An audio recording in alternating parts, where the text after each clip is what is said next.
Hello, my friends. If you haven't already noticed by now, training, coaching, helping people is one of my passions. So I want to give you one more episode for today. And this episode is about my recent trip to Europe. So I'm going to use that to describe to you what a lot of people have said. Phil, this is so difficult. The PMBOK guy throws me into a twirl. Now, for those of you who have started listening to me, my goodness, this channel is growing and growing and growing. Thank you for joining me. I would like to ask you a favor. Hit the like button, hit the review button if you're enjoying this content. I need your help to help more people know about this channel. All right, so if you're listening on any of the podcast systems, whether you are on Android or Apple or Spotify, Podcast Addict, wherever you are listening, hey, do me a favor and hit the like button. I need your help, okay? I need your help to help other people know about this podcast. All right. PMBOK Guide has 49 processes, but honestly, you need to look at them as basic, easy to understand, simple stuff. It really depends on who's talking to you about this stuff.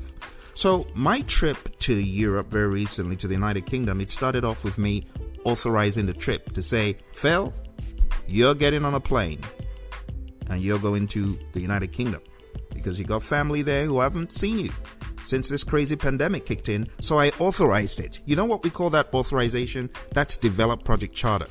And then I began to think about my stakeholders, my family members, friends, people that I needed to connect with. That is identify stakeholders. And that is initiating just two things.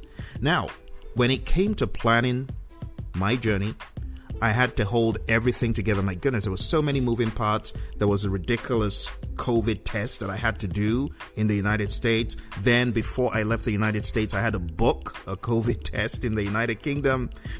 And then when I got to United Kingdom, I had to do the test. There were so many things I had to do. And then I had to go on to this gov.uk site. And I had to tell the UK government that I was going to be in London, where I was going to stay, my mom's place, the places I stayed. I had to let them know every single thing. That's like planning on a project. So I had to integrate everything, hold all the moving parts. I had to decide on the scope. There were some trips I wanted to make in the United Kingdom, but I decided not to because I looked at the risk. You see the lingo? I had scope that was cut because the risk of traveling on those crazy trains where people are, coughing and sneezing in your face. I didn't want to risk anything. Remember, those of you who follow me closely, you know I've been attacked by the stupid COVID. I've had it once before, so I didn't want to have it again. So I tried to keep my distance, put the mask on, do everything I needed to do, but I suddenly had to cut some of my scope. Are you getting the narrative? As a result of the risk of exposure, I cut the scope. And then I had to schedule everything. That's schedule management. Is it beginning to make sense? Planning is all about 1, integration, 2, scoping out the project, 3, scheduling the project like I did, 4, the fun part, costing out the project, the amount of money I spent on those tests. So much money on those tests. Because the moment I arrived at Heathrow, I realized, oh my goodness, I need to spend almost $300 on these tests because the approved government test places are the only ones you can use. So I had to do those tests and I had to report, but I had to cost it. See, that's the cost element. And then I had to think about quality, standard of living. What do I want for myself? Which quality level do I want to uphold in terms of where I will stay, what I will eat, where I will go? That's quality. And then I also had to think about upholding a quality level for my customers because while I was on the move, I needed to be in a virtual studio training still, just like nothing ever happened, just like I never left the United States. So I had to uphold that level of quality. And then I had to buy a lot of resources that I had not anticipated.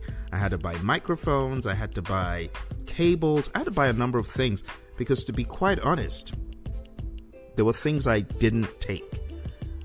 And I had to buy a bunch of things when I was there. So that's resources. I had to make sure communications were flowing between my students, people that I'm coaching, training, and mentoring.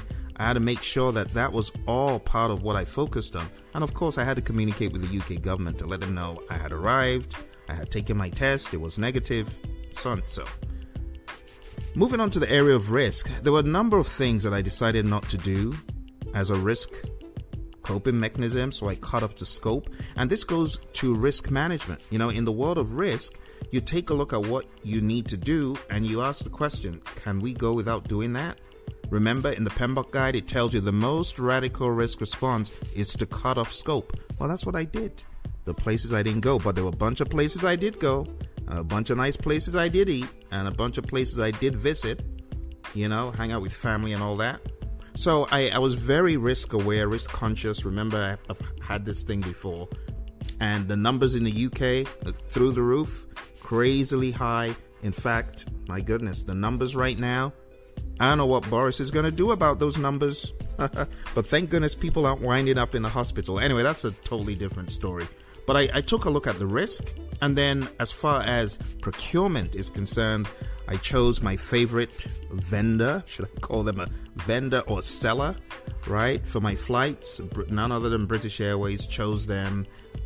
Chose Uber for my commuting within the United Kingdom, right?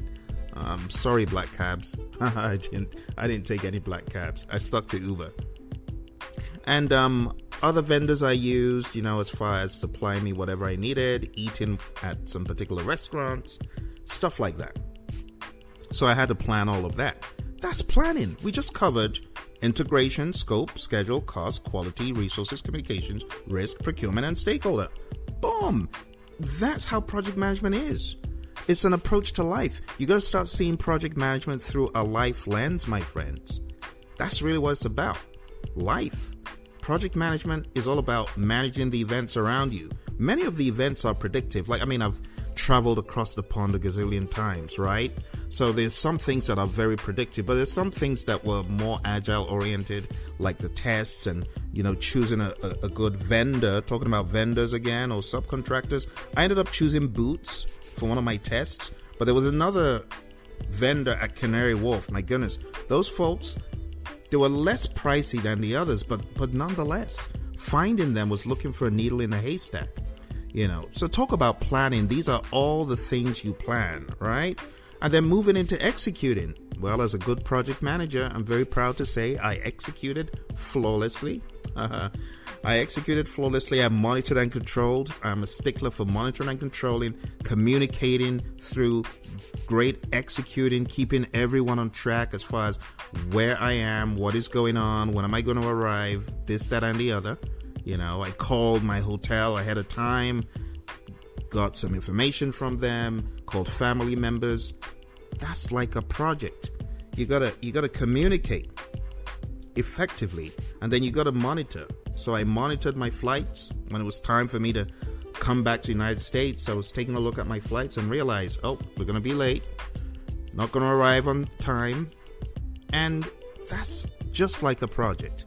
And then closing out the project, finally got back in after I did my test, after I had flown, got back in and closed out my paperwork. And here I am, I'm back talking to you. And that's how you need to approach project management, my friends. Look for instances in your life where you have managed temporary endeavors. Those are projects. How about cooking a meal? Cooking a meal is a project. Cooking a meal, like recently I've dabbled into some Asian cuisine recipes, right? And I've become quite an expert. I will not share my secrets, but I can tell you cooking a dish is a project.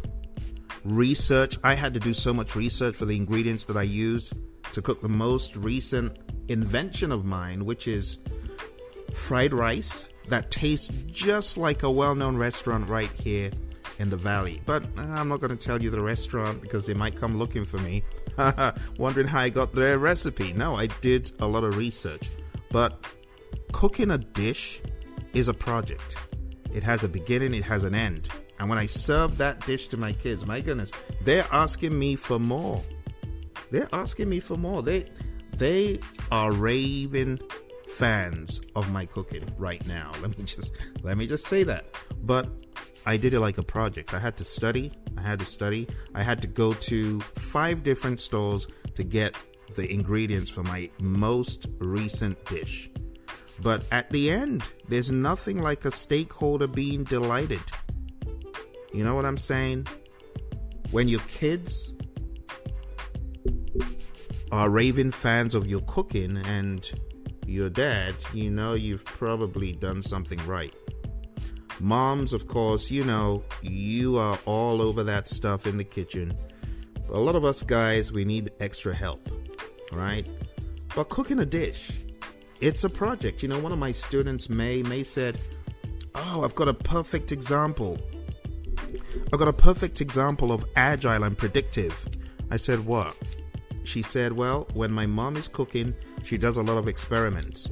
She puts a little bit of salt and then she serves you right there and says, 'Does this taste like what you would like?' And if not, she does something else to the cooking." Talk about the minimum viable product. You see, you can find examples of all of this stuff we're talking about in your day-to-day. Trust me.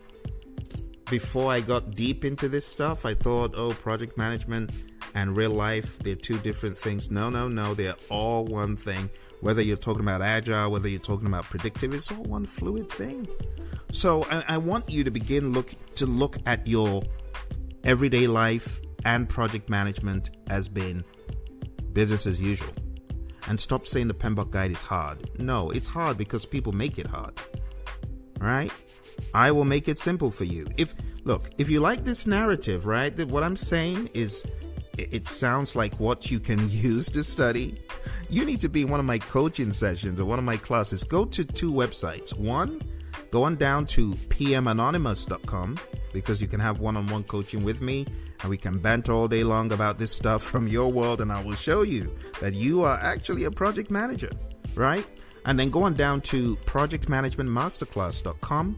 And if you want to be part of my masterclass for any of the months of the year, just go on down there, sign up, come to the class. You will be amazed at how much project management you already know. I put it to you. You are a project manager right now and a seasoned project manager. Speaking of dishes. All right. I will speak to you very soon. You take care. I hope this helps you see project management in a different light, right? Integration, scope, schedule, cost, quality, resources, communications, risk, procurement, stakeholder. Let's get them down pat, folks. Bye for now.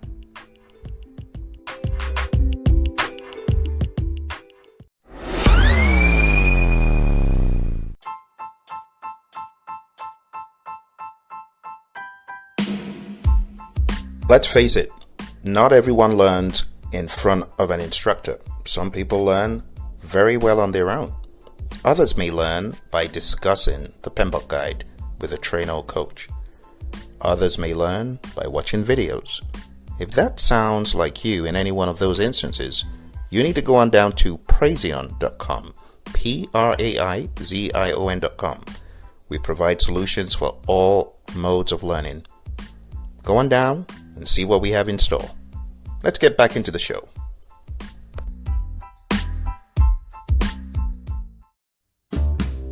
Project Management Process Group Scenarios. Chapter 1. Initiating Process Group Scenario. Mary is a project manager with a leading global engineering firm. The firm's two largest clients just merged, and where there are mergers, there are sure to be new endeavors, also known as projects.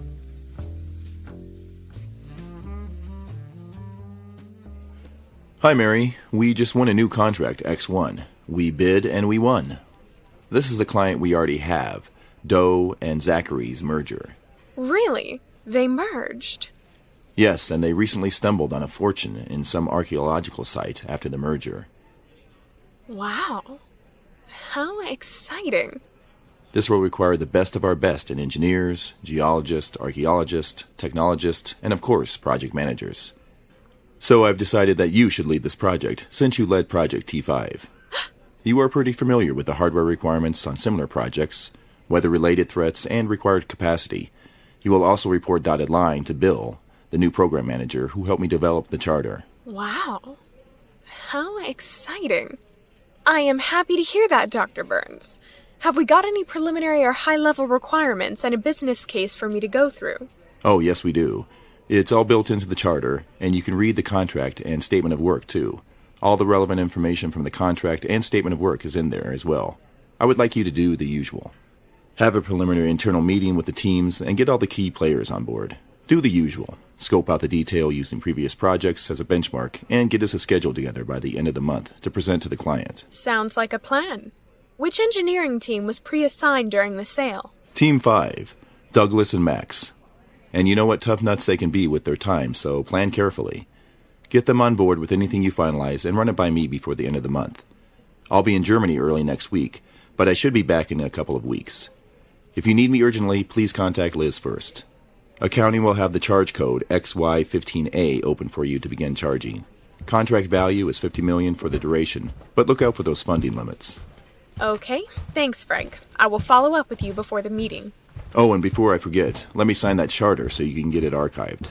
You know how Pincus espouses the digital nervous system and organizational process assets thing.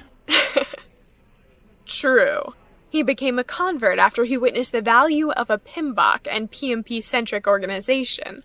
Pincus knows we stand no chance on those GSA schedules, which is probably why he wants all PMs certified by the next fiscal year. We are getting there, though. We're still CMMI level 2, in my opinion. All the boys from Flight Wing are PMPs and PMI ACPs. Talk about being provoked by the competition.